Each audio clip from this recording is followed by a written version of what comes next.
अगर हम असल में शुद्ध चेतना या आत्मा है जो जन्म मृत्यु से परे है, तो फिर हम इस दुनिया की भाग दौड़ और सुख दुख में इतना फंसा हुआ क्यों महसूस करते हैं? हमारे पास भगवान कपिल और उनकी माता देवहूति के बीच हुआ एक संवाद है जो इसी गुत्थी को सुलझाने की कोशिश करता है। बिल्कुल। और इस पूरी गुत्थी को समझने के लिए हमें दो मेन किरदारों को जानना होगा। पहला है पुरुष, यानी वो शुद्ध चेतना या आत्मा जिसकी आप बात कर रही हैं, वो बस एक साक्षी है, देखने वाला। और दूसरा किरदार है प्रकृति, यानी ये पूरी कायनात, ये मटीरिया। इसे आप एक फिल्म का पर्दा समझ सकते हैं जिस पर सब कुछ चल रहा है। पुरुष दर्शक है और प्रकृति पर्दा। ठीक है, तो अगर आत्मा सिर्फ एक दर्शक है तो वो इस फिल्म का हिस्सा बनकर इसमें उलझ कैसे जाती है? ये बात थोड़ी कंफ्यूजिंग है। मैं तो हर रोज सुबह उठती हूँ, काम पर जाती हूँ, फैसले लेती हूँ। मुझे तो यही लगता है कि कर्ता यानी करने वाली तो मैं ही हूँ।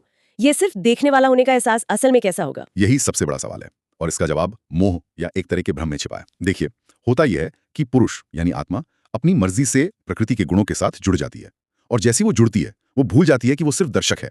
उसे लगने लगता है कि पर्दे पर जो कुछ भी हो रहा है वो वही कर रही है। अच्छा, इसी झूठे मैपन या अहंकार की वजह से वो खुद को कर्ता मान बैठती है और जन्म मृत्यु के चक्कर में फंस जाती है। तो ये प्रकृति जिसे हम उलझ जाते हैं, ये आखिर है क्या?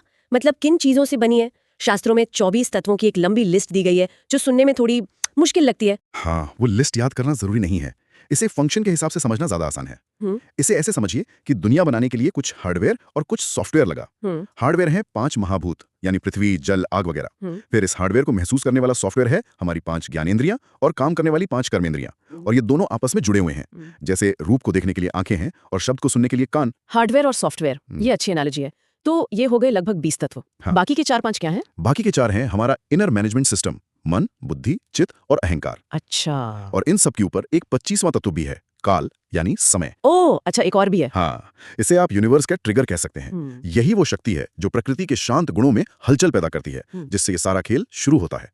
जो लोग शरीर को ही सब कुछ मान लेते हैं ना, वो इस काल यानी समय से हमेशा डरे रहते हैं। अच्छा, तो ये 25 तत्व हमारे पास है।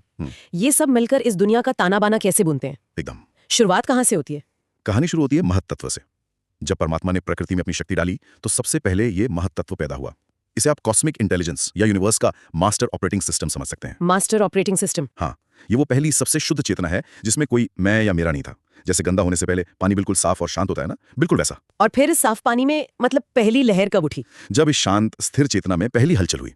उस हलचल से पैदा हुआ अहंकार यानी मैं का भाव। अच्छा, ये वो पॉइंट है जहां यूनिवर्स ने पहली बार एक तरह से सेल्फी ली, खुद को एक अलग इकाई के रूप में देखा और यहीं से सारा खेल शुरू हुआ। वाह। इसी मैं के भाव से फिर मन, इंद्रियां और दुनिया की बाकी चीजें बनी। वाह, ये तो सोचने का बिल्कुल अलग तरीका है। तो मैं का भाव ही सारी कहानी की शुरुआत है और जो हमारा मन है जो हर वक्त सोचता रहता है, वो इसी कहानी में कहाँ फिट होता है? वो मन इसी सात्विक अहंकार से